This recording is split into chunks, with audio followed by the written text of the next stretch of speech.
Okay. Forgive my cat. He just saw a dog in our yard and he wants me to go out there and, get rid of it for him because this is his house and he gets mad. Anyways, okay, so again, I'll probably film this when I'm done so you can see it better because I know you don't have the best view from the violin stand tripod. Anyways, so I'm starting from here and doing the loop, and again, this is why I'm doing this now and not originally, because with creative licenses and with the way the hair falls, it's not going to be exactly what it could be with other instances. So you're kind of wanting to give it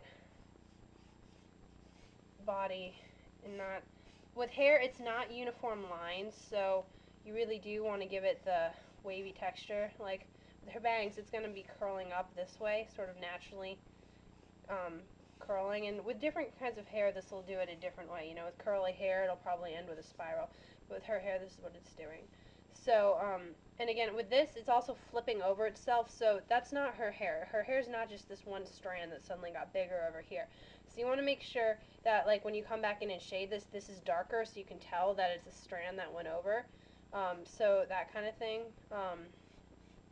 So see, you want to give it the body it has, so it doesn't look bigger. So basically what I'm saying is if it has this many strands up here, it can't be that thin up there. So it needs to have the body up here. And the other thing is, it's personally I find it a lot easier to draw people with darker hair.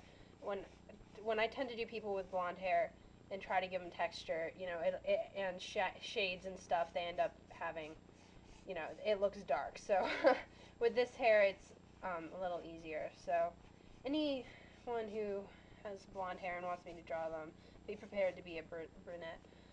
Anyway, so that's kind of what that looks like right now. And again, I'm going to add in shading and stuff so it doesn't look weird.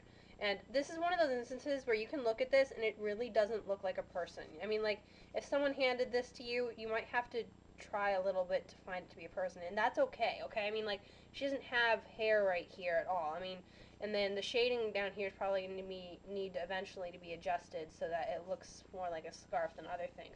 But just remember, don't get discouraged. It really doesn't look like a human until everything comes together. So I'm going to just fill in the rest of the hair and point out a couple things to you, and then we'll move on to the face. Hello? Okay, I'm actually coming back after another day. If you've noticed in my drawing tutorial, my sleeve keeps changing colors a couple times because I couldn't do this all in one day. But anyways, okay, so we're going back to the hair. So I just finished the hair, and so this is what I've got now. So I still need to do the face, but just to touch on a couple things. You can see how it's in different sections, which gives it the texture. Up here you can see where, like the part kind of changes, and because her hair is going, doesn't have a specific part, that's why it's got sort of like the flip here, and then the swish here. When there's a part, it looks completely different. But so like I even, right here I added, like she'll have a kind of bit of a fray here. The other thing that's nice with hair is you can make it look nicer or more frizzy and a lot of other things. So that's the other thing. When you're drawing someone, try to smooth over some other things because you can in a drawing. So there's some things you kind of want to use creative license for. But okay, so but lucky for me, honestly, uh, her hair looks amazing in this picture. I mean, honey, you're gorgeous. So very easy to draw, and I think it looks really nice coming out. So basically, yeah, that's what it looks like. One thing, like I said earlier, it's you don't really want to resharpen your pencil, especially in the middle of drawing hair, because otherwise you'll get different textures. If you notice when your pencil goes down, you can't do as hard of lines. You have to start pressing harder because it won't do the shading as much and that kind of thing. So you really don't want to keep sharpening your pencil while you're doing your hair because you'll find that you'll have like lighter hair and then it'll suddenly get darker or the pencil lines look different. So that's why, again, I suggested having two pencils so that you could do the main part of your hair, and if you needed a sharper edge once in a while to bring different stuff in, then you could. Also, if you see here, this is how I added texture. You don't just want to do, up and down motions while that might be your filler. And also, when you're adding the chunks, you need to make sure those are darker lines so that everything else comes in okay. So I think those are the main points I wanted to go over. Oh, one more thing. make sure that your hair always comes from somewhere, okay? That's one thing that I think sometimes messes people up is they'll just start shading it in, you know, and they'll forget that the hair needs to actually come from something. So you can't just, you know, be like, oh, I think it needs a line here, and then you can tell where the line ended, you know, because then it doesn't actually look like it's growing out of their head. So make sure, like, you even see, like, if I've got a different part right here, well then, yeah, the hair can end here because this is giving the overlapping kind of feel. So that's okay. But just make sure that you're not just doing like a line and then you can tell where the line ends, because that'll take away the feeling that it's actually hair coming out of the scalp. So I'll switch over to a different video and we can do the face. Okay, so before I actually set this up and start drawing it, I want to point out a couple things. The face is one part that I think people get discouraged on sometimes. They'll like do this kind of thing. They'll get to this, have an outline. I know some people who don't even draw in the faces because they think that this part looks so good they don't want to ruin it with doing the face. Well, you know, you have to take risks and you have to start learning how to do things. So, I mean, some people they really like leaving the face blank and they like just doing that. And frankly, I think it looks really cool when people do that. But since we're learning how to draw a face, don't get discouraged. It really does look weird until it's all done. I mean, I even get to the point where I've drawn everything, but I haven't shaded it yet, and it doesn't look like the person. It doesn't look like a human. It looks really weird, and it doesn't look really good at all. So, I definitely still get discouraged. So don't just, you know, keep going with it until you're done. And the nice thing is once you've gotten all the specifics done at the end, that's when you get to add the shading and all the different kind of things to actually make it look the way you want it to. So you get a lot of creative license, and that's where it gets fun. You know, it's kind of like you've got the dress, so now you get to start designing stuff, you know, making it look pretty, that kind of thing. So, you might do the nose or the mouth, and then you'll be like, this looks weird. Well, it does because you haven't done the eyes yet, that kind of thing. So you really do have to wait for everything to come together. Um, I'll probably talk while I do this a little bit, and then I'll probably like speed it up so you can watch the whole thing and watch it take shape. But couple things just before I actually start drawing. Don't press too hard with your pencil when you're first doing it, because chances are you will have to move it. I know, you know, real artists and other people will actually take rulers and measure this and measure the actual picture and do all these, you know, mathematical design things to make sure that everything is exactly where they do. I don't do that. I just draw, you know, for the fun of it. So mine don't always line up exactly. That tends to be where mine, you know, where it differs from the actual real photo is my dimensions. But you know, for me, it kind of ruins the creative side to actually bring out a ruler and do it for me. But other people, it might be helpful to do that. But since I'm not doing that, going back to what I was saying earlier, don't press too hard because chances are you might have to fidget and move your nose a little bit. If you press too hard with your pencil, then it'll leave a really big outline. So when you actually have to move like the nose, then you've got this big outline and it doesn't look very good. So, you know, do it light enough that it won't leave an indent or a really bad mark in the paper, but, you know, dark enough you can see it. Actually, if you notice at the beginning of the photo, my face used to be a really light line and now it's darker. That's because, you know, I knew when I added the hair and the scarf, then the face would probably move around a little bit, and it probably still will a little bit. It always gets darker. And actually, at the end of the time, if you take your eraser like on a white part, you'll actually figure out that you can erase stuff because you drag your hand across the paper and you'll add like dust stuff. So everything tends to get darker and darker and darker as you go. So you have to start re-outlining and re-outlining and re-outlining.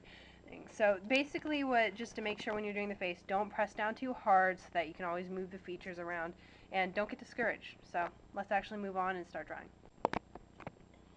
Okay, so I know the angle isn't perfect to be watching me drawing on the paper, but hopefully it's good enough that you'll be able to see a couple things.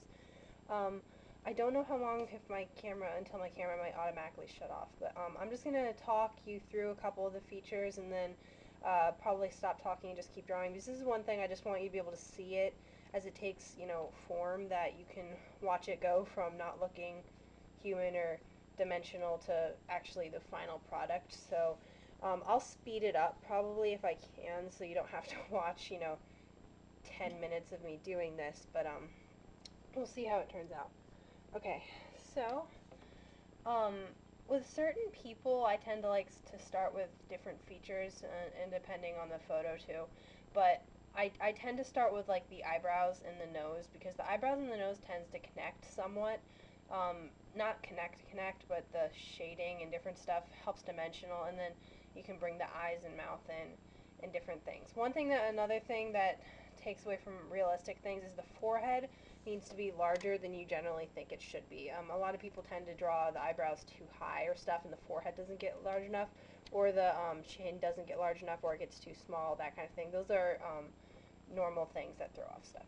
So, another thing, on this picture there isn't an ear, but if you have an ear, make sure that that lines up. I won't go into that since there's not one, but that's one thing that also dimensionally gets off. The ear is in a specific place on the thing, so, you know, if you have it in the wrong place, that'll also throw you off. So, I'll just start here, and, the thing about just starting on the face is look for a kind of a piece of hair to follow it with. Like on the picture, I can tell where the eyebrow starts because of this chunk of hair. So that can be helpful to know when to start. Eyebrows change depending on the person. Um, so they're honestly they tend to be sort of up and then down, that kind of shape. But you know, some people get them uh, done like they use tweezers or other things. So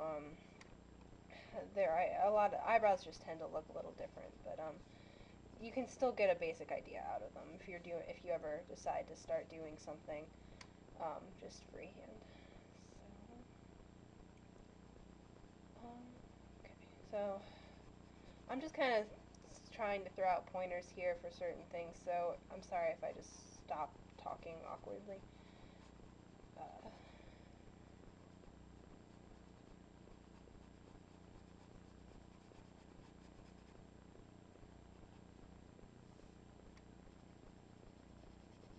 Okay, so, and again, you need a little bit of creative license here, is that you want the eyebrows to look similar and other things. A lot of times in pictures, they don't look completely similar, and you have to, you know, other people who can do it really realistically can do this somehow, make it actually look right. I tend to try to just make them look similar to make everything work. Okay, so, there's a little bit of weird lighting here, so I'm going to work on the nose a little bit. So, noses definitely get easier as you draw them more. So, um, and they look different depending. I mean, a person could shift like 2 inches to their left or their right, and suddenly the nose looks completely different. So, I think noses definitely get to be a little more frustrating because they'll look like too big, or they'll look too small, and noses definitely tends to be one of the things that I still change um, all the time. So they really do shift a lot, and noses are definitely one thing that you tend to look at it and think, oh my gosh, that looks horrible. It doesn't look anything like the picture, and you want to go and erase it and give up. But it's one of the things that really does come together once you finish the drawing. So just stick with it.